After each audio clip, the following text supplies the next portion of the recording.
All right, let's do this thing. Hello, and welcome back to the Gridiron Expert for another Wacky Wednesday, baby. Wearing the flamingo shirt today. How about that?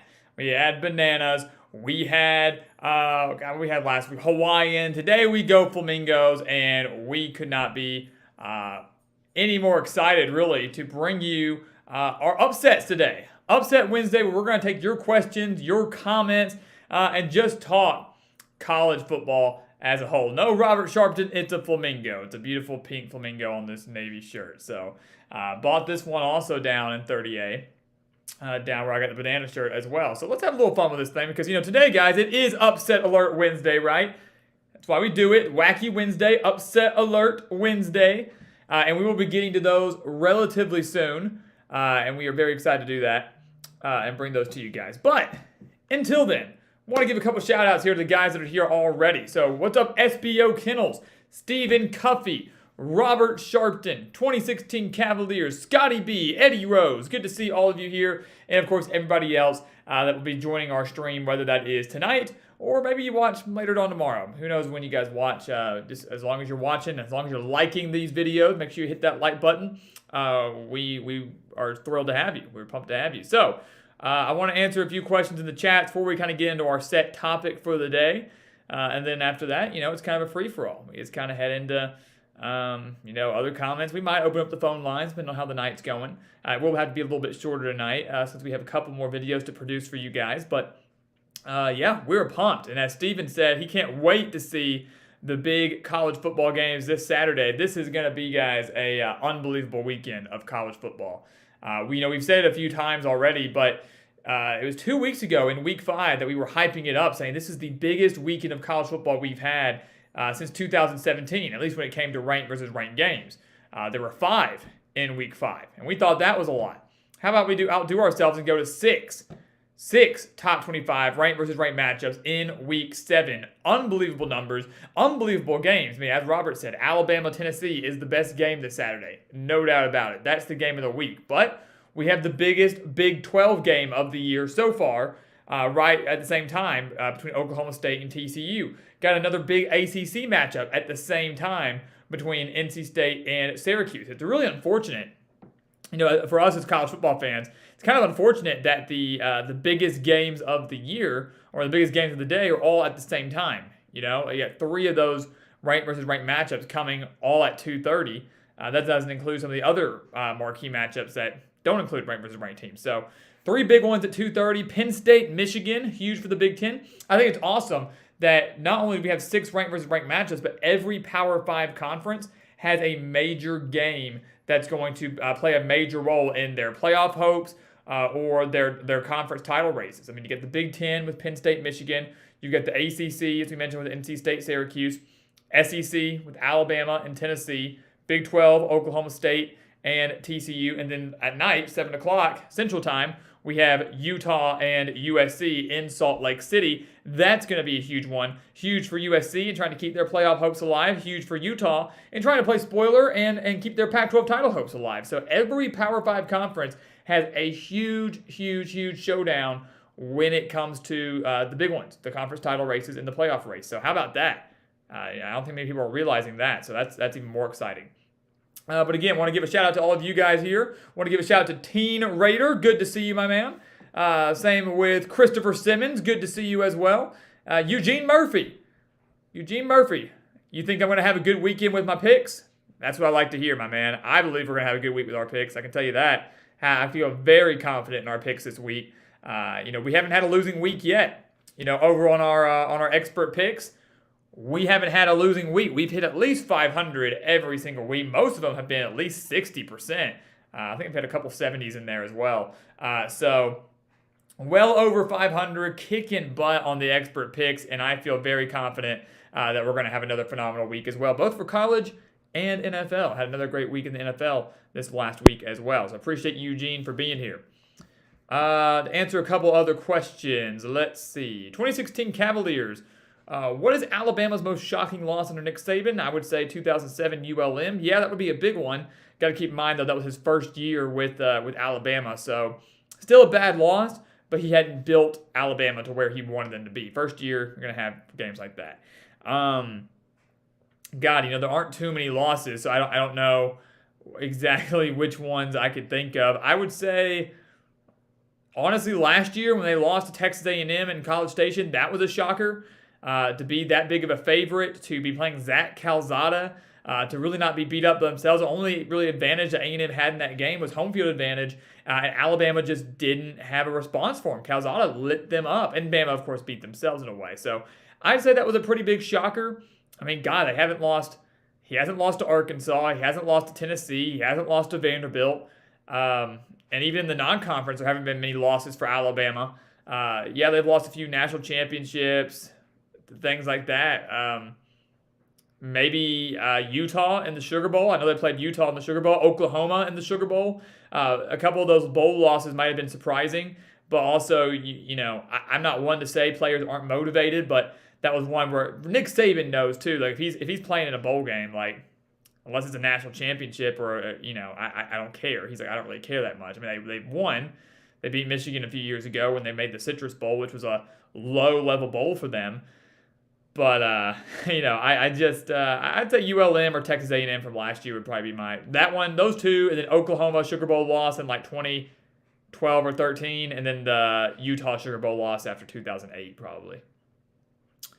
Great question, though. Scotty, I'm a little nervous about West Virginia, he says. Baylor takes on West Virginia on tomorrow night. He's a little nervous about it. I wouldn't be too anxious, Scotty. I mean, I'm anxious because Morgantown's a tough place to play. Baylor typically does not play well there. But from a pure talent standpoint, Baylor owns a significant edge. And obviously the bye week should help them out as well. So I would be anxious of the environment. West Virginia picked up a little bit of steam coming into this game. Obviously, JT Daniels was playing a little bit better. But I still think Baylor is going to win that game. I actually predicted that back in the preseason. I'm going to stick with that pick now. Eddie, do I believe Missouri beat South Carolina? The heartbreaking loss to South Carolina 2013 would have been an undefeated season for Missouri. Yes, I remember watching that game, Eddie. I remember being in the car. So that was back before YouTube TV. That was back before some of the streaming services on your phone. I was using Watch ESPN, which really doesn't exist much anymore. But the Watch ESPN app, I was luckily able to pick up. I don't even know where I was going or coming back from, but I was watching it. I was only 13 at the time, but I'll never forget that game and how wild that ending was, Eddie. And yeah, like you said, heartbreaking. I mean, the missed field goal off the post felt like it was a surefire make to go to another overtime. Yeah, and I hated that because I was actually pulling for Missouri in that game, but. I don't know. I don't know if Missouri's going to beat South Carolina, man. They beat South Carolina. They beat Kentucky. That was a huge win for them. They have a lot of momentum coming into this game, so I wouldn't be completely sold and set on Missouri beating them yet. Although it's going to be pretty close because Missouri is playing some good ball despite all the losses. Let's see here. Who else we got on here? 2016 Cavs. I'm going to come back to your question about our name. I will come back to that. But Eugene, appreciate you. Robert, appreciate you. He goes, I probably won't watch Alabama, Tennessee. The Braves might play. Oh, no, you have to watch that. You've got to watch the game. Have two screens, man. Have two screens. Because you can't miss out. Can't miss out on Alabama, Tennessee. That is the game of the week. So I know you're a big Braves fan, but you gotta have both on. Got to. Christopher Simmons, what if Bama and Tennessee rematch? What about a Bama-Tennessee rematch if Tennessee wins? That's extremely possible. And we're going to have this probably next week or the week after. We don't like to talk too many scenarios till we get closer to time, but bear with me here. If Tennessee beats Alabama, okay? Tennessee beats Alabama, and then Alabama wins out. Alabama will be in the SEC championship as a one-loss team, all right? Now, Tennessee, to go to the SEC championship game, they beat Alabama. Congratulations. They still have to beat Georgia. And that's going to be a tall task, especially with it being in Athens. So if Tennessee beats Alabama but loses to Georgia, there's a good chance Tennessee could be 11-1, but would miss out on the SEC championship game because Georgia very well could finish undefeated. Now, Georgia has yet to play Tennessee. They've yet to play Kentucky. They've yet to play Mississippi State. All teams that could hang with or beat Georgia. But let's say for the sake of the argument they do. Georgia goes to the SEC championship, plays Alabama. Okay? If Alabama beats Georgia, just like the scenario we had last year where Bama was a one-loss team and Georgia was undefeated, if Bama beats Georgia, they both get into the playoff, and Tennessee at 11-1 is sitting out. They're not going to put 3 SEC teams in there. It's just not going to happen. If you had the expanded playoff, and look at that, I still got that here. This is our playoff. If you had the expanded playoff, you'd have 1 in Alabama, 2 in Georgia, 3 in Tennessee. You'd have 3 SEC teams in there, and they'd all get in. Look at that, beauty of a 12-team playoff. Because I will tell you that if Tennessee were to upset Bama and lose to Georgia, and they're sitting at 11-1, they deserve a playoff spot. 100% they do. They 100% do. But there's a scenario where they could win that game and not get in. And that's crazy to think about. Because they beat them. Now Tennessee runs the table and beats Alabama and then beats Georgia. You could have an Alabama-Tennessee rematch in the SEC championship game. And we're going to come back to this playoff picture in a second. You could have an SEC championship game there. And then Tennessee's in the driver's seat. They're in the best spot possible. If Tennessee runs the table, goes undefeated, it doesn't matter what happens to them in an SEC championship game, whether they beat Alabama or lose it, because they're going to the playoff regardless. It's a good spot to be in if you're Tennessee. So there is a chance you could see an Alabama-Tennessee rematch in the SEC championship game, but that's only if Tennessee wins against Alabama and beats Georgia as well. So basically Tennessee goes undefeated, and that's a very tall task. Very tall task. Yeah, Scotty, great one there too. Scotty said, where was it? In terms of shocking Nick Saban losses, the loss to A&M in 2012 was a shocker. That's a great one. Yes, it was. No one saw Kevin Sumlin and Johnny Manziel in their first year in the SEC coming into Tuscaloosa and winning that game. So great point there. 100%. Let's see here. Teen Raider, what's Florida State's chances against Clemson? 25%, maybe? That actually might be a little high, but 25%? I mean, Clemson's significantly the better team. Florida State's improved. They got home field advantage, so that's counting for something. But 25, 35%. I mean, I'm actually surprised the spread is as low as it is for that game. Clemson only about a 3.5, 4-point favorite, so that's actually kind of shocking to me. But that's going to be an underrated game. That's not a right versus right matchup, but it's an underrated game for sure. Let's see here. Justin Shinko, do you think we can win 8 games this year? Arkansas, right? Correct me if I'm wrong, Justin. I'm pretty sure we're talking Arkansas. Let's need clarification. There's so many people. I always forget people's teams. To be fully honest with you. If you're talking about Arkansas, no, I don't. But I hope they can. If it's Arkansas, they can. The schedule is easier after the bye week. The schedule is very favorable after the bye week. South Carolina. My mistake, Justin. I'm sorry. That's on me. That really is on me. Do I think South Carolina can win 8 games? Let's just find out. Let me look up the schedule again. Let's see who they've got left. Because I haven't. I'll look at that. Just in. There's a lot of push to expand the college football playoff by 2024, so we might not have much longer to suffer through this horrible system that we have right now. Justin, let's get to your question, my man. Let's look it up. Also, Louisiana and Marshall on ESPN right now, or on one of the channels right now. So a little Wednesday night football. South Carolina sitting at 4-2, and I would tell you that I think they can beat Vanderbilt, although Vanderbilt is improving significantly. That game is on the road, but let's say they win that. There's 5. They probably, sorry Eddie, will probably beat Missouri in Columbia, South Carolina, that is. So that's 6. But then, Justin, the problem is you still have Texas A&M, and that's very winnable. Very winnable. So let's say you win that. Say you win your next 3 games. That would be really impressive. I mean, 5-2, 6-2, 7-2. I mean, guys, South Carolina would be, taken seriously as not a playoff contender because they already have 2 conference losses, but as a New Year's Six contender. The problem is the last 3 games, Justin, are so tough. At Florida, hosting Tennessee, on the road at Clemson. I don't think South Carolina beats Tennessee or Clemson. That Florida game's a toss-up. I actually picked South Carolina to beat Florida in the preseason. So it's basically to win 8 games, you've got to win your next 4 games. You've got to win your next 4 games. I know they have a bye week this week, and they have A&M after that. But you got to win your next 4 games, and I just don't see that happening. I think they can beat Missouri. I think they can beat A&M. I really do. I think A&M is pretty bad. especially with South Carolina coming off a bye. But I would not overlook Vanderbilt, and I would not overlook Florida. So I'm thinking 7. Probably 7 is more realistic. Because I think they can not easily, but I think they can win 3 of their next 4 to get to 7 wins. A bowl game, for sure. And I think that's the ultimate goal, right? But 8 might be pushing it, I hate to say. But great question there. Great question. Where's he at? Where's he at? Cash Money's here. Cash, my man, what's going on?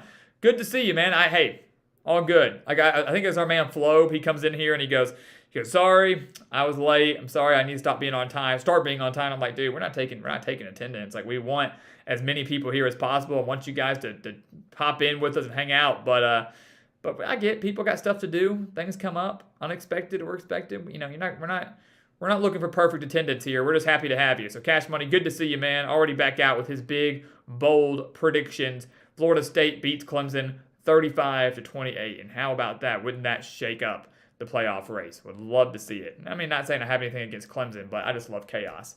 Cash Money, I know you're a BYU guy. I know you like Florida State. I know you like BYU. Let's hear your BYU Arkansas prediction as well. Big game for both those teams trying to turn their season around on Saturday. So I'd love to see your score prediction for that game. Mike Myrick, good to see you. Good to see you. We're pumped. We were just talking a little bit about Florida State, so we're pumped for that Florida State game on Saturday. Good luck to you and the Seminoles. Go Noles, baby. Mike's the man. He's been here forever. I love it. I love it. And Stephen Cuffey, I have 5 games on at a time every Saturday on different devices. Stephen, the same here, man. I've got my phone. I've got my TV. Sometimes I have another TV. I've got an iPad. I've got occasionally I'll pull out a laptop and have it. So I've got them all going. And as CCD said, eventually we're gonna have just a wall full of just TV, like 16 flat screens TV, just boom, boom, boom, boom, boom, like almost like a giant jumbotron. But all of them are gonna have like different buys. It's gonna be amazing. It's gonna be awesome. So we're gonna have like 16, 17 games going at one point. That's the ultimate dream right there. And as we always said to CCD, eventually we're going to have you guys out there for that. When we really hit it big here at the channel and we take off, everybody will be invited over for a giant watch party and cookout. And I think someone said that I should have a pool. So if it's early in the season, y'all can come over. You can swim, hang out. It'll be great. It'll be great. All right. With that, let's get on to the main event. We're going to come back to the chat. I promise. We're going to talk about anything and everything y'all want. But the main reason we're here, the reason we're wearing this flamingo shirt, the reason that it's titled Week 7 Upsets is because, boom, get the sirens going. Who is on upset alert on Saturday? Who is on upset alert this weekend? Now, again, what classifies as an upset? Obviously, we can see a lot of upsets. Tennessee beating Alabama would be an upset, and it would be insane. But that is not going to cut it for us today. Upset alerts are games for you to maybe use at your, do with what you want with this information. Games that could be upsets from a team that is a double-digit underdog. All right, so we're looking at double-digit underdogs that could win the game outright. All right, so we have a handful of those today, a handful of those games today, and we have one game. We're going to start doing this now, throwing in one game for a top 10 team that could fall to their unranked opponent. All right? And I'm curious to see what guesses we have there. But, so we have all the double-digit underdogs that we're going to talk about, and then the one top 10 team that could fall to an unranked opponent this Saturday. That is what we are talking about today. All right, so boom. Well, let's get to the upset alert. And BYU, I want to give a shout out to Cash Money. Says we'll beat Arkansas 28-24. I wanted to make sure I addressed that because I asked for it. So BYU beats Arkansas 28-24. I like it. I mean, I wouldn't be thrilled with the result considering I am an Arkansas fan, but at least it would be a close game, and at least I wouldn't be turning it off at halftime. So I guess that would be, that'd be a plus, a moral victory. So I like the prediction, Cash Money. Thank you for being here, man. Glad to have you back. All right, number 1. How about that? How about James Madison? What a story they've been, right? Undefeated, first year at the FBS level. They're about depending on where you go, 10 to 12 point favorite over Georgia Southern on the road. All right? James Madison finally cracked the top 25 this year. Again, first year as an FBS team. moving up from the FCS ranks. So what an unbelievable job that Kurt Cignetti has done with the Dukes. Todd Centio has done at quarterback. I mean, this is an unbelievable team, and they're playing some fantastic ball. Now, why are they on upset alert? Well, it's because Georgia Southern, of course, is led by Clay Helton. Does that name sound familiar? Well, it's the guy that was the head coach at USC a few years ago. Didn't do too hot with the Trojans, but he is now the head coach at Georgia Southern, going from LA to the South. Crazy. That's the coaching carousel for you. Now, why is this an interesting game? Well, in the past, guys, Georgia Southern was really, really good at running the triple option. They were a run-heavy team. They're not so much of that anymore. They are airing the ball out a lot more. I want to bring their logos back up again. They are airing it out a lot more with their transfer quarterback and Kyle Van Treese, who transferred in from Buffalo. And they are really putting up some solid numbers, over 300 passing yards per game for the Eagles. So that is why James Madison's on upset alert. The Dukes have done a phenomenal job of shutting down the run, only allowing 42 rushing yards per game this year. But the Eagles have the offense to hang with James Madison. The reason why this might not be an upset, so again, we're giving you the reason it could be, because Georgia Southern has the offense, they've got home field advantage, and you never know, when a team like James Madison, these teams that don't get that much attention very often get thrown into the top 25, the pressure is on, you should still be playing your same style of ball and everything, but you now have a number next to your name, and for some reason that gets in the head of these players and coaches. That's a reason James Madison can slip up here. Pressure's too high. The reason it might not be, Georgia Southern's defense is horrible. Georgia Southern's defense is god-awful.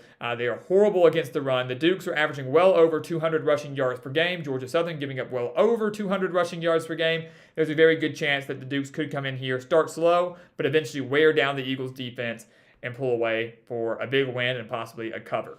But don't sleep on it, guys. Georgia Southern could pull off an upset over James Madison. Crazy things happening in the Fun Belt.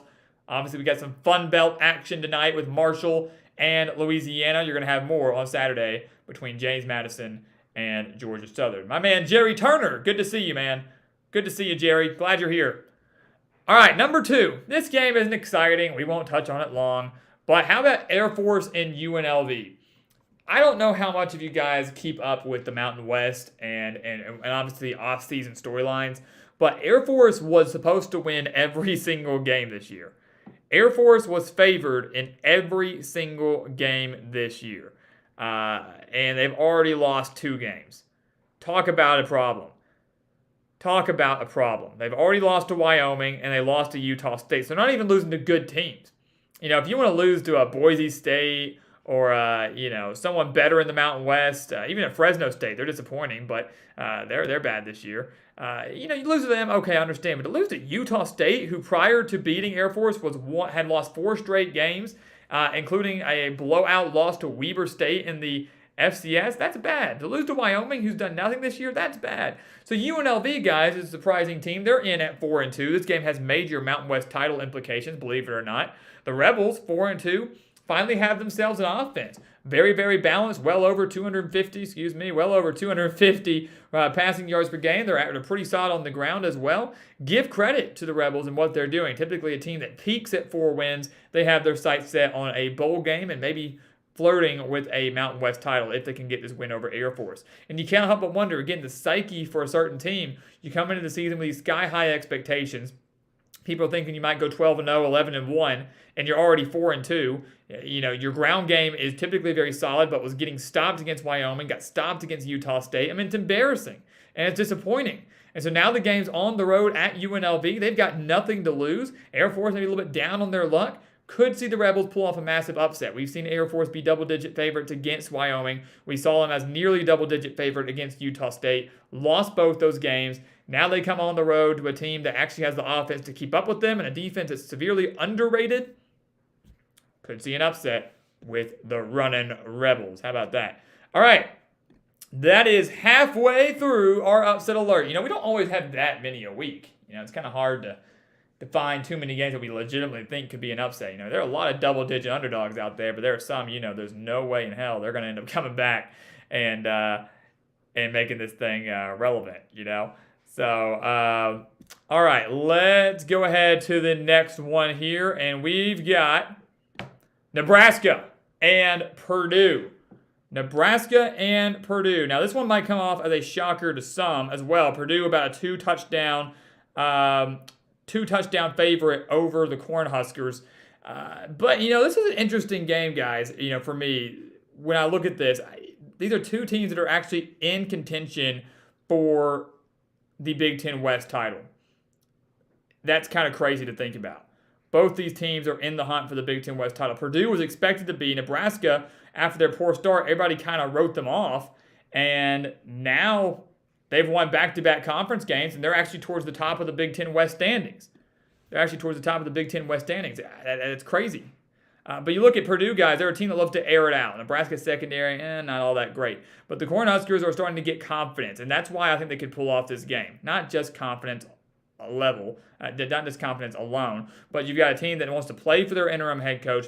You've got a team that's clicking offensively. You got a team that the last 2 weeks have actually turned in solid defensive performances. Yes, they were against Indiana and Rutgers, not necessarily your powerhouses, but still a team that now recognizes, hey, yeah, we were horrible to start the year, but if we keep winning, we could win the West. We can still go bowling, which is something that everybody kind of wrote off after their loss to Georgia Southern and certainly after their blowout loss to Oklahoma. So watch out for this game, guys. We've seen Purdue pull off two big wins the last 2 weeks on the road at Minnesota and at Maryland. This feels like a classic letdown game, one where I think everybody's going to hammer Purdue, expect the Boilermakers to go out there, cover big, and annihilate a mediocre Nebraska team. But this is a game that easily could be very, very close at the end of the game, one that Nebraska has a very good chance of winning. So again, I'm not saying I'm picking Nebraska. I'm not saying I'm picking Georgia Southern or UNLV or guys like that. We're just bringing you aware, saying, hey, it's possible. These are not out of the realm of possibility here. You need to watch out. So yeah, keep an eye out for that Big Ten matchup, guys. Nebraska-Purdue, that was one of our top 5 games on our whiteboard, kind of those underrated games that you need to watch out for. We're going to get some clarity. We're going to get some legitimate clarity in the Big Ten West by the end of this week, guys. Illinois plays Minnesota, both of them towards the top of the standings. Nebraska plays Purdue. The winner of those 2 games, so let's just hypothetically say it's Purdue and Illinois, those are going to be your top 2 shots of getting, those are your top 2 contenders in the Big Ten West. So there's a chance that by the end of week 7, the game in a few weeks between Purdue and Illinois could determine who wins the Big Ten West Division. That is insane. So it's not going to be Iowa. It's not going to be Wisconsin. Not even going to be Northwestern, who has won it a few times. Not Nebraska, with a great name brand, but is struggling. Could easily be Purdue or Illinois. And that is just a crazy, crazy world we're living in. But don't you love it? Don't you love parody? Don't you love seeing something different?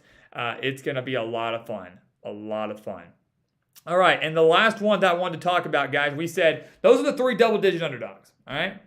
3 double-digit underdogs that could is the key word there, win the game outright. Not saying they are, but could happen outright. Now, we did say we're adding one more upset to the mix every single week. It's going to be a top 10 or top 15, depending on the matchups, team that could lose to an unranked opponent.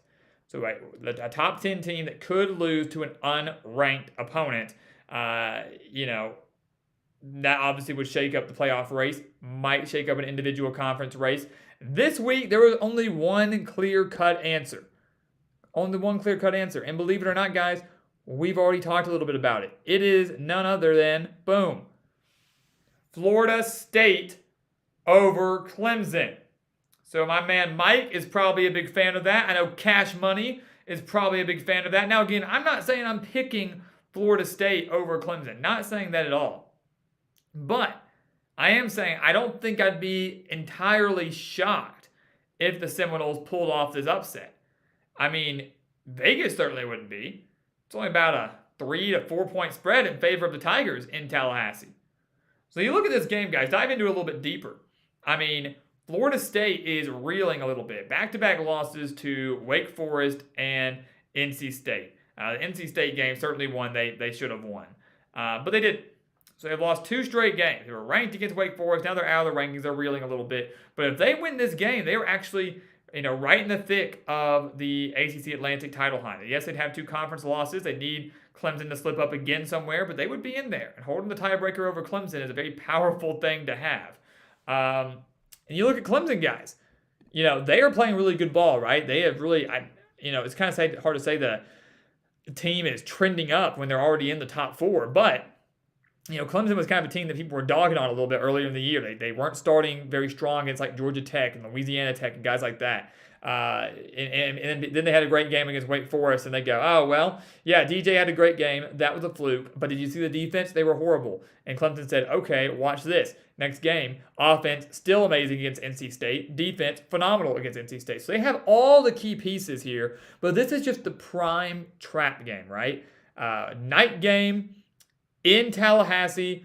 Florida State has the offense to hang with them, to put up the points on the Clemson defense. Last year, they nearly won the game in Death Valley. Yes, very different Clemson team last year than they have now, but Florida State knows it's possible. They seem to be getting closer and closer to pulling that upset over Clemson. This could be the year on their home turf with arguably the best team that Mike Norvell has fielded. This would drastically change the season, drastically change the ACC title race, and change the entire college football playoff race as well. So watch out for this game, guys. There really aren't many top 10 teams that are facing unranked opponents, right? Like, I'm pulling it up right now. Who do we have here? Michigan plays Penn State. That's a top 10 matchup. Ole Miss plays Auburn. I don't have faith in Auburn beating Ole Miss in Oxford. Don't see it happening. So there you go. There's that. Georgia's playing Vanderbilt. Enough said. Bama plays Tennessee. So you got 2 top 10 matchups right there. So 40% of the top 10 alone are playing each other. So you don't have to worry about that. Georgia's not losing to Vanderbilt. I don't think Ole Miss is losing to Auburn. Clemson plays Florida State, and then USC is playing a top 20 team in Utah. So again, half of the top 10, they're playing a ranked versus ranked team. They're playing a ranked opponent. One of them is playing Vanderbilt. There's 6 teams that feel pretty confident there. Ole Miss playing Auburn. Boom. Got a couple people on bye, and then of course Clemson's all that's left, and we do feel that could be a possible upset game in Tallahassee. Do not sleep on that. We were talking about this schedule, guys. The 11 o'clock games are going to be great. We've got Michigan and Penn State to kick off our day, but Kansas and Oklahoma at the same time. A couple other marquee matchups there. 2:30 slate is loaded with Alabama, Tennessee, NC State and Syracuse, Oklahoma State and TCU. And then you roll into the night games, another ranked versus ranked matchup between Mississippi State and Kentucky. You have USC and Utah. You've got Clemson and Florida State. I mean, I don't think people understand how big of a weekend of college football this is. This is huge. We have not had a weekend like this in so long. We've had marquee matchups. We've had upsets. We've had crazy. But this sets the course for the rest of the season. This sets the course for the rest of the season for every conference out there. I mean, and imagine if the underdogs win the majority of those games. What if Tennessee beats Alabama? What if Penn State beats Michigan? What if Utah beats USC? What if Syracuse beats NC State? What if TCU beats Oklahoma State? I mean, what if that all happens?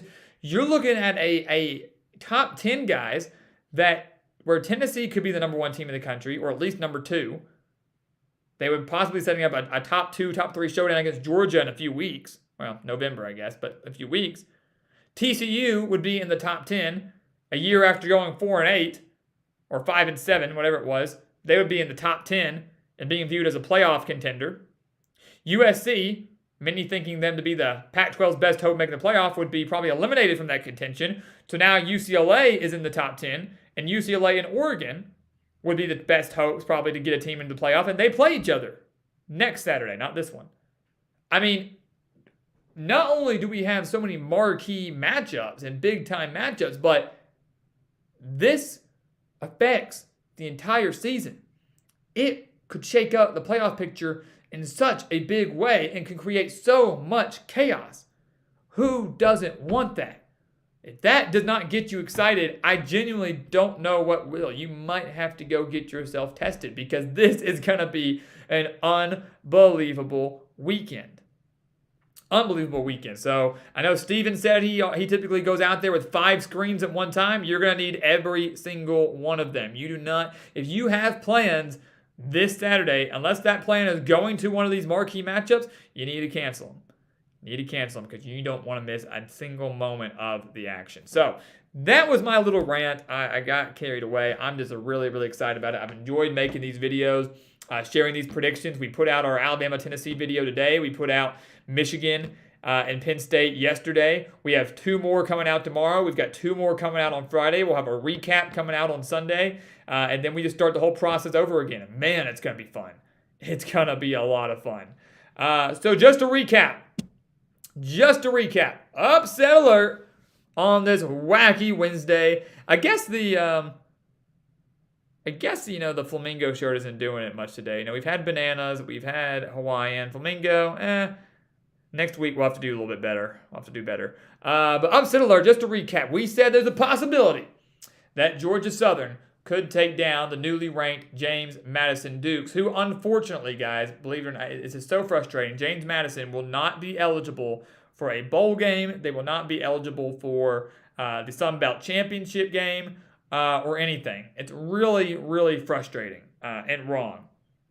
They could be on course to have a season of a lifetime, and if they run the table and go undefeated, they would be a New Year's Six bowl team, and James Madison would not get to go. So it's kind of wrong. If James Madison runs the table and they go undefeated, that would include a win over Coastal Carolina.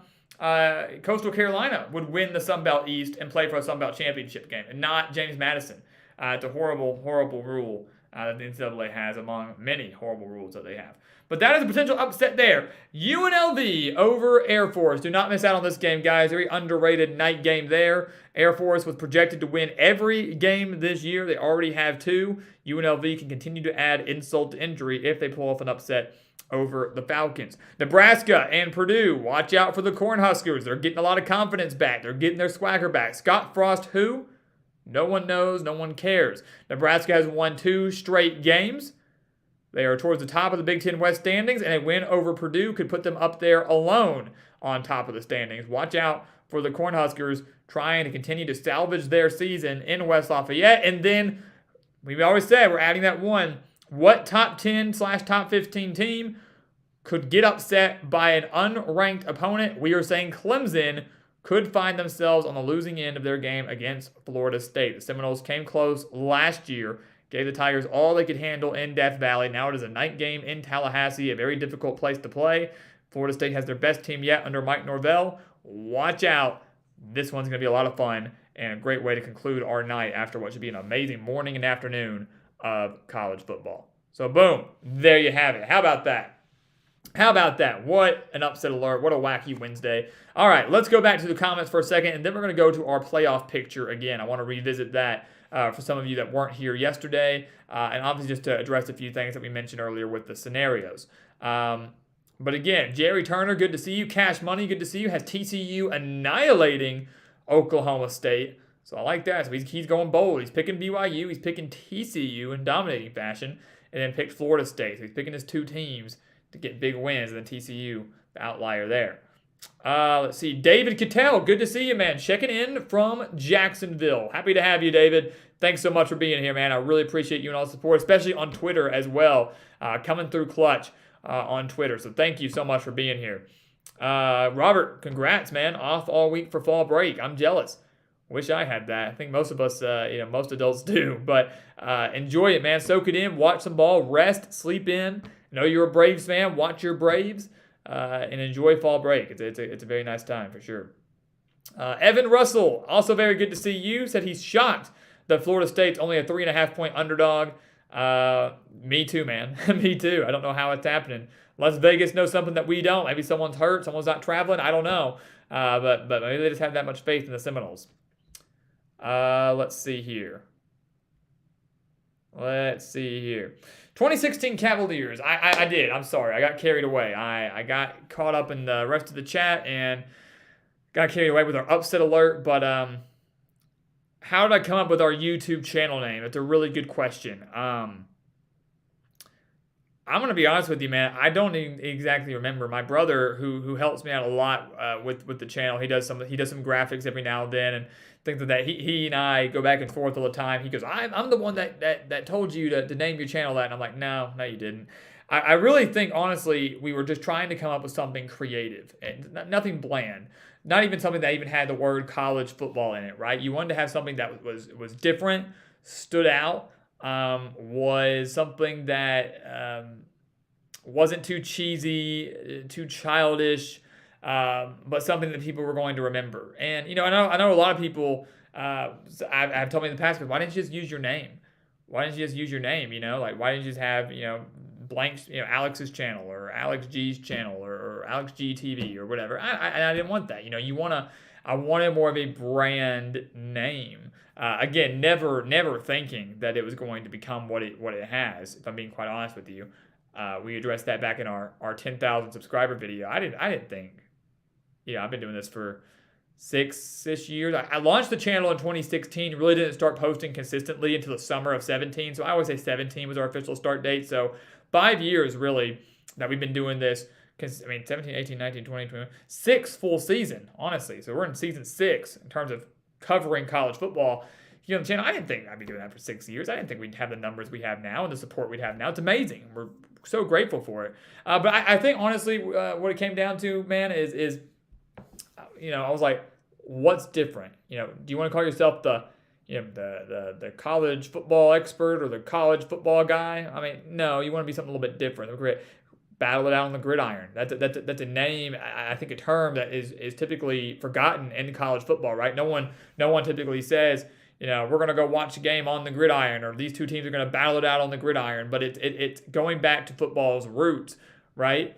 It's going back to a term and a place that people it's there. That is the correct and proper term, but people forget about it. And then expert, because you want to build some credibility, right? And I know it always cracks me up. I want to give a major shout out. I'm sticking with the story here. Major shout out to our Illinois fans out there, and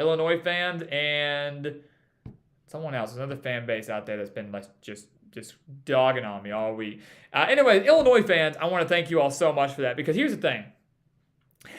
I have always said that we will own up to our losses here at the channel, and we do. When we miss a game, if we make a bold prediction and we miss out, we're not going to be like, oh no, we didn't say that. Like, we're not going to try to sugarcoat it or say, oh, you were just joking. Like, we're going to own up. We're going to be like, yeah, I really thought that was going to happen, and we missed the mark. When we do our predictions for every team in the summer, projecting all the records, and every year without fail, we miss out on a team because you're not going to be perfect. And so I predict a team to go like Illinois, and I predict them to go like 3-9, and they're already 5-1.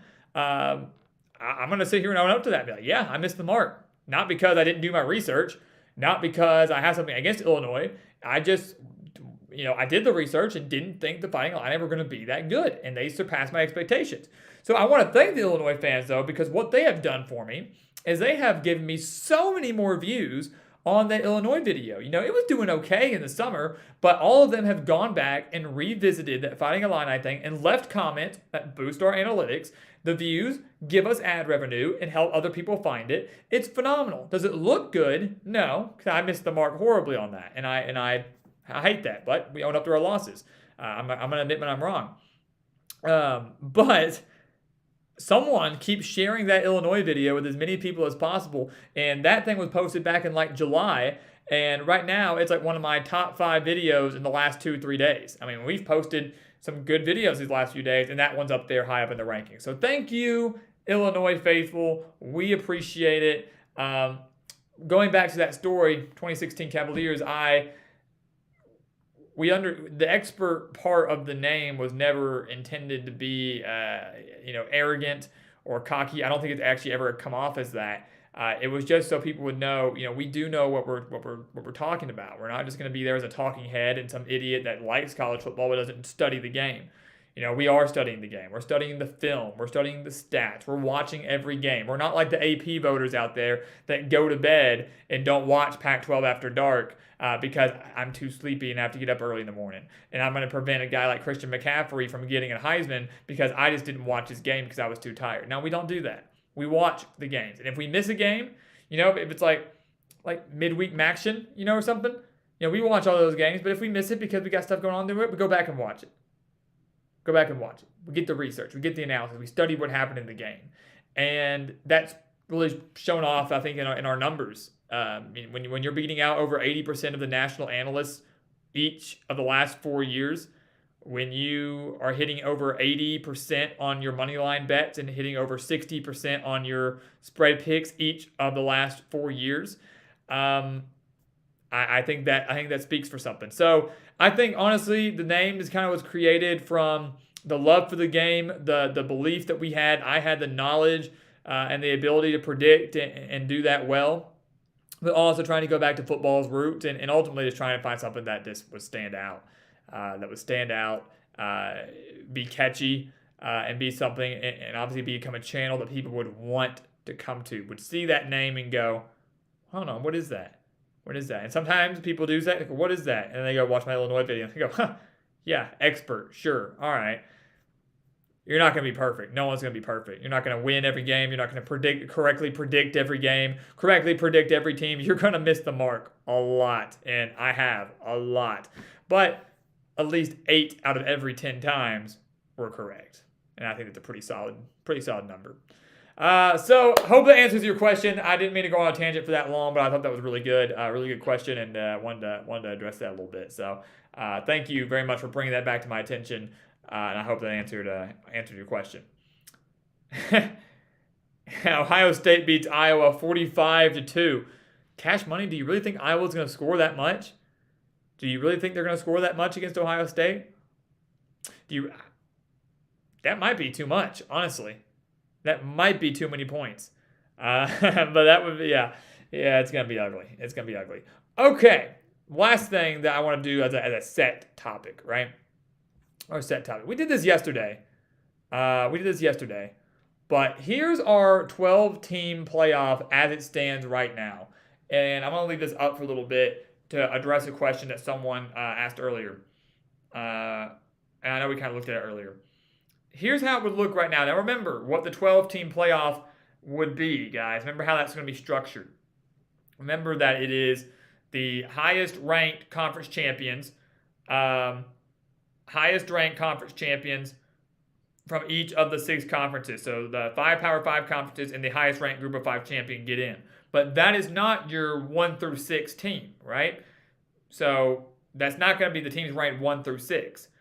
There are 6 at-larges, and if an at-large deserves to be ranked higher than a conference champion, they will be placed accordingly. But ultimately, those conference champions will get in. So let's take a look at this playoff here, guys. And I know we did this yesterday. The reason I'm bringing this up again is because of the scenario that was brought up between Alabama and Tennessee. We are in a world, guys, and again, this shows how bad the playoff system is, where Tennessee could beat Alabama on Saturday. They're obviously in separate divisions. We know that. Tennessee could beat Alabama on Saturday. And then Tennessee could lose to Georgia in a few weeks. If the Bulldogs do not slip up to anybody else, Georgia is undefeated, playing most likely a 1-loss Alabama team in the SEC Championship, just like we had last year. All right? Now, here's where it gets interesting. If Alabama beats Georgia in that SEC Championship, just like they did last year, Alabama and Georgia are both going to the playoff, just like they did last year. Which means an 11-1 Tennessee, whose only loss was to Georgia, and let's say it was a relatively close game, would be left out of the playoff. Because the playoff is not putting in 3 SEC teams. You can't leave out the Big Ten champion, assuming that's a undefeated or 1-loss Ohio State or a Michigan or a Penn State. They're not going to do that. So the Big Ten champ is in. Boom, there's 3. Georgia, Alabama, Big Ten champion. And then what are you going to do? What if Clemson goes undefeated? Clemson's in. What if USC goes undefeated or UCLA goes undefeated? They're getting in. So why is a 12-team playoff important? There are so many people out there that are complaining about it. Well, it's important for scenarios like that, where a team that goes 11-1 or even 10-2 with their 2 losses maybe coming to the best teams in the conference don't get a shot at a national championship, don't get a shot at something meaningful, too meaningful. I believe New Year's Six bowl games are meaningful. But don't get something because of the way the playoff system is structured. Now, in this scenario right here, take a look at what could happen. Alabama plays Georgia in the SEC Championship. Tennessee is 11-1. Alabama, a 1-loss team, defeats Georgia, an undefeated team. Alabama gets the 1 seed, just like they did last year. Boom, number 1. And then Ohio State, Big Ten champion, 2. Clemson, ACC champion, 3. Oklahoma State, Big 12 champion, 4. They might not be ranked higher than Tennessee in the rankings, but because they would be the last remaining highest ranked conference champion, higher ranked than the Group of 5 team, higher ranked than the Pac-12 team, they would get in. So Oklahoma State gets in at the 4th. They all get that first round bye. But now look, Georgia's in. Boom, 5. Michigan's in, 6. Maybe Tennessee would be 6. But regardless, Tennessee is in the playoff where they would belong, because a team that goes 11-1 and their only loss is to a good Georgia team or a good Bama team or whoever it is, they deserve to get in. They deserve their shot at a national championship game. They 100% do. Now, if they don't win the Natty, if they don't make the semifinals, oh well, that's on them. They've got their shot. But that's why the 12-team playoff is so important, guys. Take for another example. Even in our playoff right here, Michigan and Ohio State. What if Michigan and Ohio State are both undefeated when they play each other in the season finale? What if they are?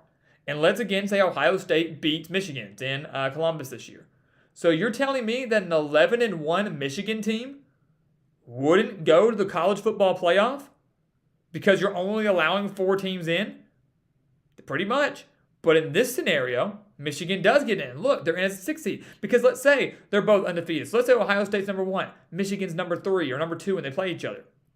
Michigan has lost to Ohio State, but Ohio State's in. Alabama and Georgia, let's say they both get in because of the SEC scenario we mentioned. So boom, they're both in. Ohio State's in. One more team is left. Who's it going to be? Would it be a Big 12 champion, which could be Oklahoma State, could be TCU, who knows? Would it be the ACC, like a team like Clemson? Could it be the Pac-12? You've got 3 other Power 5 conferences where you should honor and commemorate how big of a deal a conference championship is if they are undefeated or a one-loss team. They would get that 4th spot over a team like a Michigan, whose only loss was to Ohio State, over a team like Tennessee, whose only loss was to Georgia or Alabama, but neither of those 2 teams getting to play for their conference championship because of the tough division that they're in.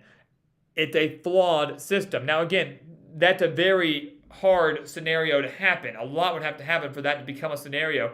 But the way this season is playing out, it's extremely possible, guys, where you could see, again, 2 SEC teams get in there, just like we've seen in the past with Bama and Georgia, and then there's only 2 slots left, and you're battling it up between 2 slots left up for grabs between 4 other conference champions and a couple other teams that didn't even get to play for their conference championship but only have 1 loss. Just like a couple years ago where Alabama slipped into the playoff as a 1-loss team. They didn't even win the SEC West. Auburn did, but they got in as the 4 seed when Georgia beat Auburn in the SEC championship. So, I mean, it's just so much. And I know I'm rambling here, and this might be so complicated, and we're going to do a better job of breaking this down in the future, in future streams and in future videos. But bottom line, guys, is, all you people, and I'm not saying you guys here in the chat, but everybody out there that's complaining about a 12-team playoff or saying that it's a flawed system or that's going to ruin the importance of the games or whatever, it doesn't.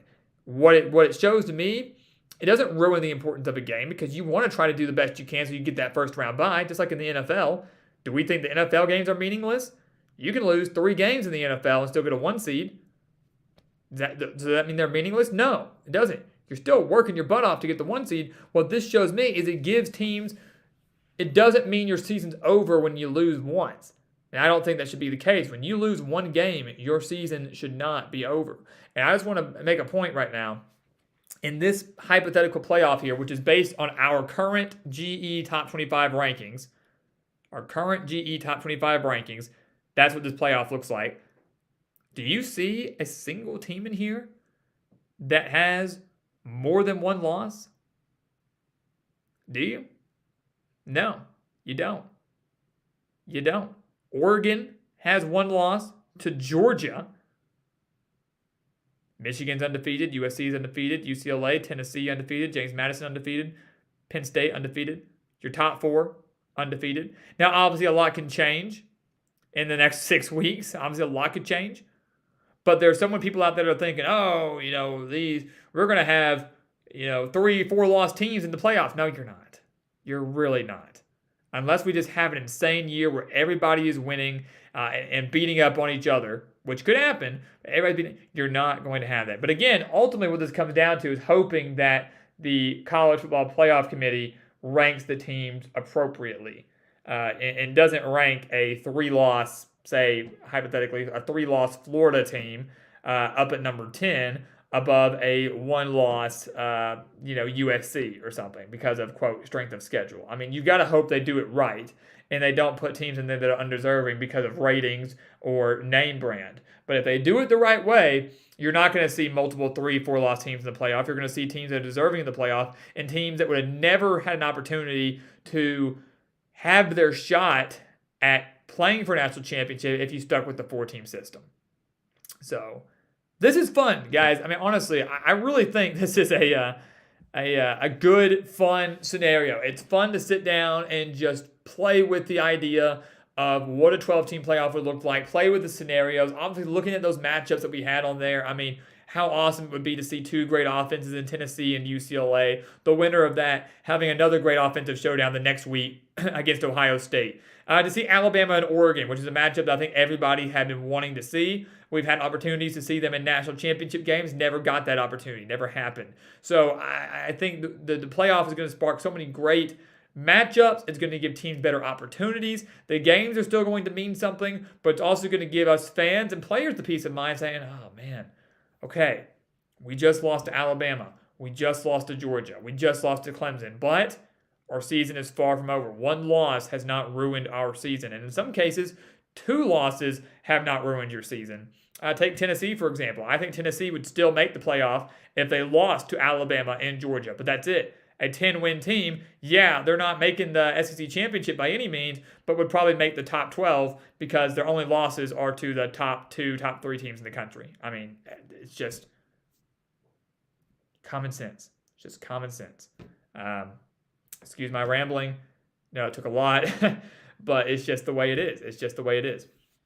All right, hitting the chat a little bit more. I apologize for the bots, guys. Let me see if I can remove them on my phone. Typically, our moderators are able to do that for us.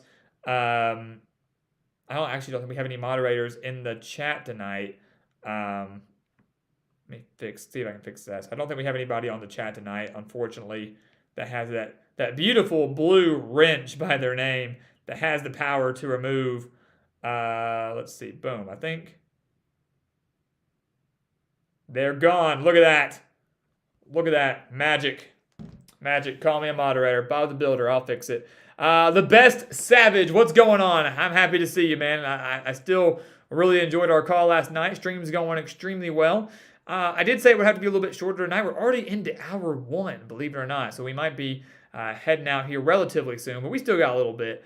But good to see you. Thanks for popping in. South Tech says, give me Cuse. Give me Cuse. He wants Syracuse, baby. I love it. Let's see what else. Lakers dude. Yeah, the bots add character. I've banned them for now. Hopefully they'll be away. Hopefully they'll be gone. Let's see here. Cash Money. BYU plays at Arkansas on September 16th, 2023. That's going to be fun. And we'll do that, guys. That's something that we'll probably do in the offseason is kind of previewing some marquee matchups, early offseason, February, March, April. Previewing some big games that are going to happen later on, intriguing games like that. Schedule previews for our way too early top 25. Remember, we're going to be putting out our top 25 rankings. Some people do it like the day after the national championship. We will not be doing that. I think that's ridiculous. We like to wait typically until after National Signing Day in February. I like to give that a little bit of time. I like to wait until the coaching carousel is over. And things like that. And then we kind of put out our top 25 for the preseason way too early, of course. That allows us to do schedule previews and allows us to do more. And that's also content, guys, that might be out on our Patreon account, something that we are working on very hard right now. Hopefully we'll have launched by the end of the month, and we'll have more news on that in the following weeks. But stay tuned. We're excited to get that Patreon up and running, and hopefully something that you guys will want and we'll take advantage of and allow us to produce more content and talk more ball with you. All right. What else here? Lakers dude says he's just got good vibes flowing. Good vibes are flowing. I like it. We always got good vibes here. SBO Kennels, why does everybody think that Tennessee is going to beat Alabama? Why does everybody think Tennessee is going to be out? Here's why. I'm gonna tell you this. And again, I appreciate Lakers dude says because it's just time. I assume that's what he means about that. It's just time. long overdue. I thought that with Arkansas too, and it's still not time. Still not time for Arkansas. Why does everybody think Tennessee's going to beat Alabama? What do you think? Why do you think Tennessee's going to beat Alabama? Here's what I think. We put out our prediction video for that game today, so if you want more analysis on it, please go check it out. Leave a like on this video. Leave a like on the Bama-Tennessee video. Let's get those analytics up so we can get more views and more people here to the nation, right? But what I said in that video, guys, is to beat Alabama, you have to throw the ball. And let's think about that. Think about all of the losses. I think, who was it that I asked earlier? I think it was 2016 Cavaliers. He asked, what was the most shocking Nick Saban loss? Well, go back and look at most of the losses that Nick Saban has had in his career. Think about that. What has happened in them? They've aired it out, and they've beaten them really well. Johnny Manziel, they aired it out, and they beat Alabama. South Carolina in 2010, Stephen Garcia, aired it out with Alshon Jeffrey, and won consistently. I mean, they 35-21, double-digit victory for South Carolina in Columbia over Alabama. They aired it out. Last year, Zach Calzada, wasn't that great? He aired it out. Yeah, they had some help on special teams. They had some help from Bama mistakes, but they aired it out. The games they lost to Clemson, great talents. Trevor Lawrence and Deshaun Watson aired it out. They threw the ball. Tennessee can throw the ball. And it blows my mind the amount of teams that play a team like Alabama or Georgia, and you look at those numbers, and you look at the team you're going up against, you look at the front seven you're lined up against, and you go, we can run it. Oh, Alabama and Georgia are only giving up 60 yards on the ground per game, and we're 10 games into the year. I think, we could run it and be just fine. No, you can't. Like, what is wrong with the coaches for a lot of programs that think that they can run it down a team like Alabama or Georgia's throat? You just can't do it. And I'm not saying you got to abandon the run game completely, but to think that you're going to win the game by doing what you've been doing all season, it's not going to work. Now, I'm not saying Tennessee's doing that, right? I'm referencing other teams. That, think they can beat Alabama. I think they can beat Georgia. I think they can beat the elite guys by not changing a single thing, not making adjustments. And it always comes back to bite them. They get blown out. Almost said something else. The reason that Tennessee can beat Alabama is because they can air it out. In the two games that Alabama nearly lost this year, to Texas and to Texas A&M, both of those teams aired it out. The Longhorns almost had 300 passing yards in that game, and keep in mind they played the entire second half without Quinn Ewers. If he plays in that game, he does not get hurt. I wholeheartedly believe that Texas beat Alabama. Last week, Haynes King, he was not the backup. Let's get that straight. Haynes King was the starter. So everybody's like, well, you can't make the excuse about Alabama having a backup. A&M had their backup in. No, they didn't. Shut up. No, they didn't. Haynes King was the starter for the first 2 weeks. That's not a backup quarterback. That's like the equivalent of him getting hurt for 3 weeks. Starts the first 2 games, sits the next 3, comes back in to play Bama. It's just like he returned from an injury. He wasn't the backup. I don't want to hear that. That's a horrible excuse. But what do they do against Alabama? Yeah, Bama made a lot of mistakes. A&M turned those into points, but they threw for over 250 yards. And that pass interference call in the end zone was from a pass. People don't understand, too. Yeah, you got to complete balls. You got to be accurate. You got to play good plays. But that you air it out. You've got better opportunities for roughing the passers, for some face masks. You've got opportunities for pass interference calls. You have things that can go your way. Why do you think that sometimes on 3rd and 40, a team just gets the ball and jacks it down the field on a deep ball?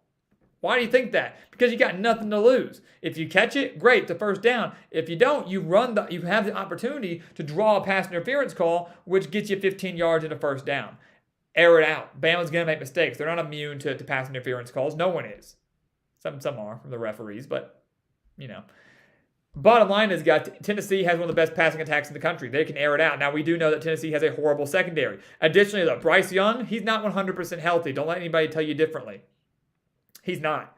He's probably going to play. I think he is going to play against Tennessee, but he's not 100%. He is going to, I don't think he's going to have that much of a deep ball in this game. I think he'll be fine, and I think if he was really, really bad, they wouldn't start him because they don't want to obviously risk his health for the rest of the season, but also don't want to go out there and just get annihilated. But he's not going to be 100%. He's not going to be able to get up there and chunk it 50, 60 yards down the field like he would be if he's entirely healthy. He's just not. So you've got an unhealthy quarterback. He's going to play, but he's not going to be 100%. You've got a Neyland Stadium that is going to be rocking on Saturday. I mean, talk about the best atmosphere in the country on Saturday. It's going to be in Knoxville, Tennessee. A hungry fan base, eager to end their streak against Alabama. 15 straight losses. They're ready for it. And they got the passing attack to do it. They've got the fan base and the home environment to do it. Again, going back to the Bryce Young stat, he's only played in a handful of true road games in his career. I think all but one has been decided by 3 points or less. You know, they narrowly beat Florida last year. They lost to Texas A&M last year. They narrowly beat Auburn last year. There was somebody else last year too. They've narrowly beat Texas this year. Arkansas game this year doesn't count because Bryce Young got hurt earlier in that game. He didn't play the entirety of the game. So I'm not counting that in terms of his records. The majority of the true road games that he has played, you know, Alabama has hardly won. And Knoxville, Neyland Stadium, will be one of, if not the toughest environment that Alabama and Bryce Young has faced in his career.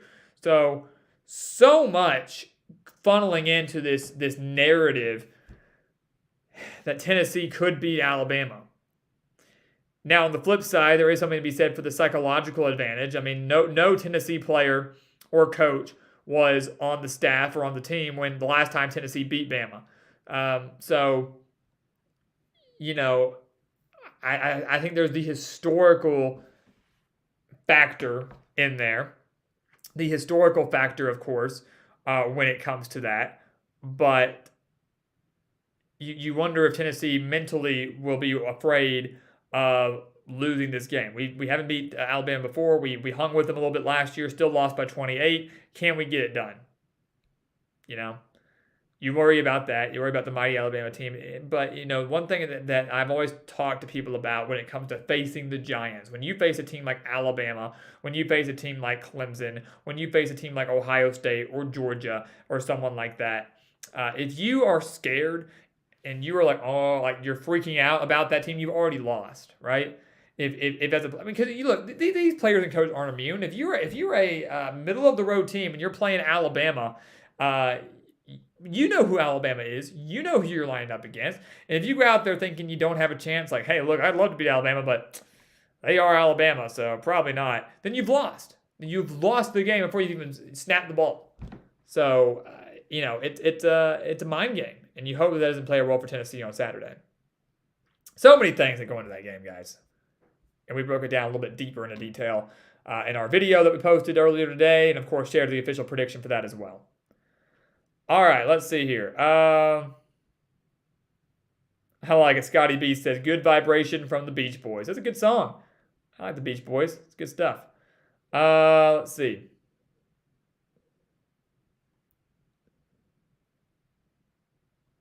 SBO Kendall says, but Bryce or Hendon, who was better? Alabama better D, Alabama better running back, Alabama better special team. Only thing Tennessee has is better receivers.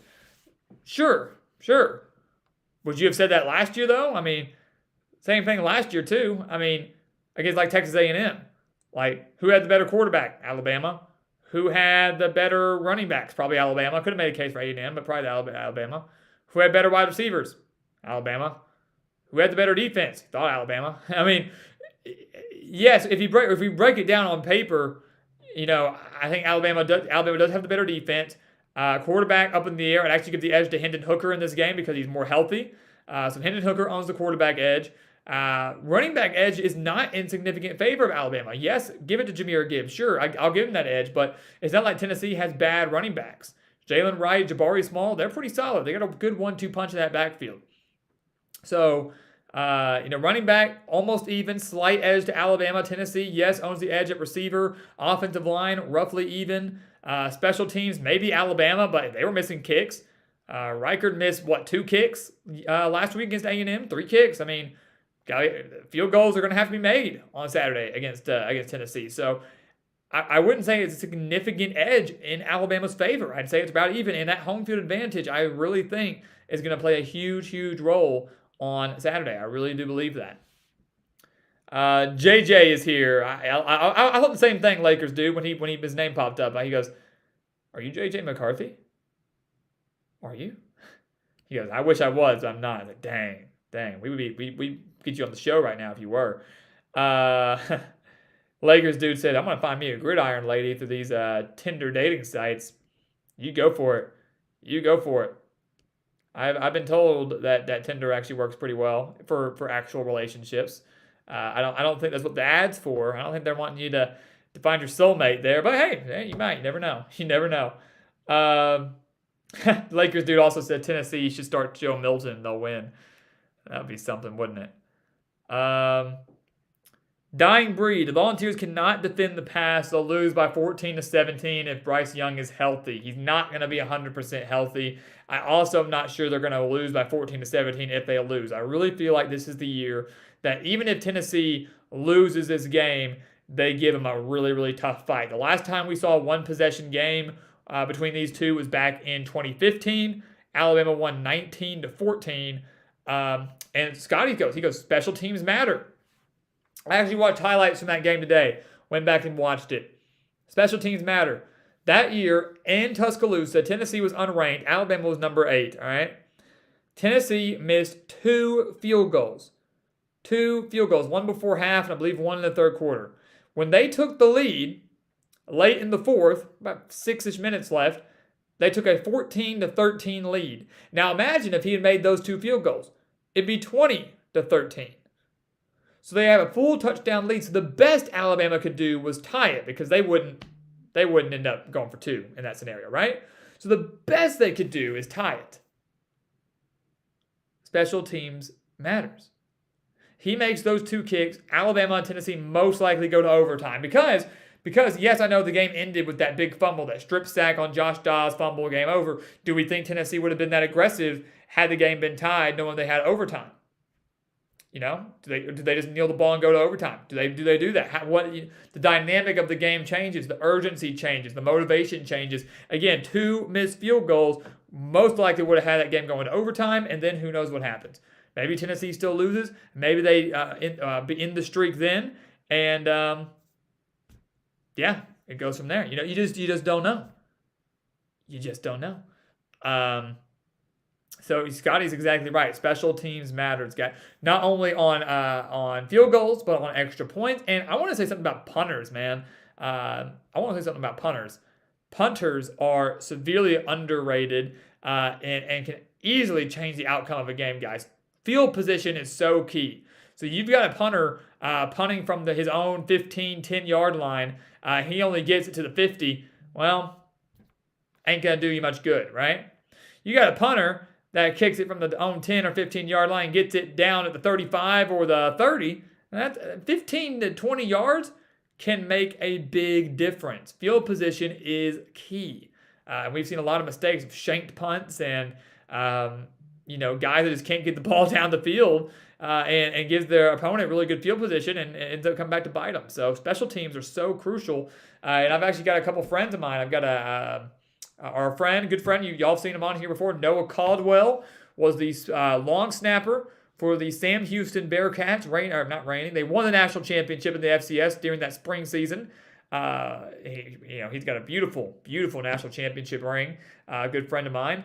We talked a lot about that, how important special teams are. We got a good friend, Aaron Sears, who is the kicker at Chattanooga, also in the FCS. And he talks about that all the time too, about how we're trying to get him on the show hopefully soon, about how important that is, the pressure that goes into it, and how just a single kick can change the outcome of the game. Even go back to just playing kickoffs, guys. How many times have we seen momentum change from a kicker that can't keep the ball in bounds? You kick the ball out of bounds on the kickoff, and they get it at the 35 instead of the 20 or the 25. You think, 10 yards, not that big a deal? It's a big deal. It's a huge deal, especially in crunch time. One of my favorite moments of that was actually back in the Super Bowl. Now, granted, I didn't watch it live. I was too young. But Patriots and Panthers, Super Bowl 38. The Patriots the Panthers came back. They tied the game, wild ending. The ensuing kickoff looked like the game was going to go to overtime, went out of bounds. The Patriots get the ball about the 35-yard line with Tom Brady. need to bat within Adam Vinatieri, one of the greatest kickers of all time. So you're on your own 35, so you really only need about probably 25-ish yards to get to the 40 to put Adam Vinatieri in decent range. And that's what they did. Easily. Boom. Couple quick passes. Boom. Set it up. Vinatieri. Boom. Get another game-winning field goal just like he did 2 years prior when they beat the Rams. So, special teams. So important. So severely underrated. Great point, Scotty, and from everybody else that brought that up. And yeah, okay, Scott, I mean, go with that. Like, go kickoff return touchdowns. Kickoff return touchdowns or punt return touchdowns. Those, of course, we're not even just talking about the kickers. I mean, that can change the entire outcome of a game. You get a good guy in the backfield, guys, that can return a kick for you. I mean, Scotty, I'm not to take a shot at you here, but you know exactly what that's about and that feeling. Oklahoma State returned that kickoff a couple weeks ago against Baylor. Changed the outcome of that game. It changed the momentum. Sucks the life out of the stadium when the opponent, like your team just scored. They just took the lead. They just did something. And your opponent returns it all the way for a touchdown or returns it all the way inside the 20 and you know it's inevitable. They're going to get some points out of it. Like, kickoff return, punt returns for touchdowns, don't come around all too often. But if your coverage is bad, if your special teams coverage, kickoff coverage is bad, then it can change the outcome of the game. It can be so costly. Like, those are touchdowns you just can't allow if you're a defense, if you're a special teams playing defense. You just can't allow those type of touchdowns. Those are ones that shouldn't happen, but ones that play such a big role in the game. And luckily, side note, those type of touchdowns typically don't hurt your fantasy defenses because technically not the defense that allowed a special teams touchdown. So that does count for something. I'm glad they changed that rule. All right. Cyclone Mitch, what's going on, man? Good to see you. Been a long week. I feel that, man. I feel that. I'm right there with you. Hump day, though, right? Wacky Wednesday, hump day. Got 2 more days to the weekend. Got a huge weekend of college football on Saturday. Could not be more excited for that. Hopefully we'll be here very soon for that. Yeah, special teams for Iowa State is a nightmare as well. Yeah. So it is for Arkansas, too. So, I mean, and it's amazing. You know, I don't want to sit here and say special teams isn't hard because it's very, very hard. I mean, I can't go out there and kick like a punter can. I actually used to play punter, believe it or not. Used to be a punter, but haven't done it in a while. I can't place kick like many other people. I know coverage is difficult, but when you are assigning a special team coordinator to coach your special teams, you shouldn't see that many special teams errors or poor coverages. And your kickers, I know pressure can get to them and things like that, but as people say, the kickers do only have one job, and your job is to make a kick. And so if your offense does enough to get you in position for a point blank, right down the middle, chip shot field goal, and you shank it, like, I'm sorry, that's on you. You know, I know it's a team sport here, but the offense is doing their job, man. And you just couldn't get the job. I mean, come on. Like, and there's something to be said for the laces. I know if the laces are facing the kicker, you're going to shank it. Go back if you don't believe me on that. If you don't believe me on that, and some people say it's a myth, it's not. When the laces always need to be facing out. All right, always need to be facing out. Owen Daffer, ECU, when he missed I can't remember if it was the extra point or the game-winning field goal against NC State. When he missed those, one of them, I can't remember which one it was, had the laces facing him. And he missed. Last week, Memphis and Houston. If you go back, it was right before halftime. Houston was trying to kick a field goal. Chip shot field goal. No more than an extra point over on the right hash, though. Go watch it. The laces right at the kicker. And he shanked that so bad. Wide left. I mean, just looked like, instead of going straight and curving, it just went like sideways. It looked like he was purposely kicking it to the left. Like the far left. But it was because the laces were facing him. That's a big deal. It plays a major role in it. So again, sometimes it's on the holder, sometimes it's on the snap. So many things have to go right. I will say special teams is one of those things where it's so intricate and so precise. It has to be done just right for everything to go so well. So I will say that. It's a very underrated unit and one that people don't talk enough about, but it's important and can make or break a single game. All right, so with that, guys, I think we'll wrap things up. I know it's a Wednesday night, and I know there's college football on. Marshall and Louisiana are on. We've gone for nearly an hour and a half tonight, and it's been a great stream. And I apologize. I know people are like, where are the call-ins? I noticed we said yesterday that tonight would be chat only, and I forgot to take call-in out of the title. So that is on me. My sincere apologies, genuinely. We'll fix that.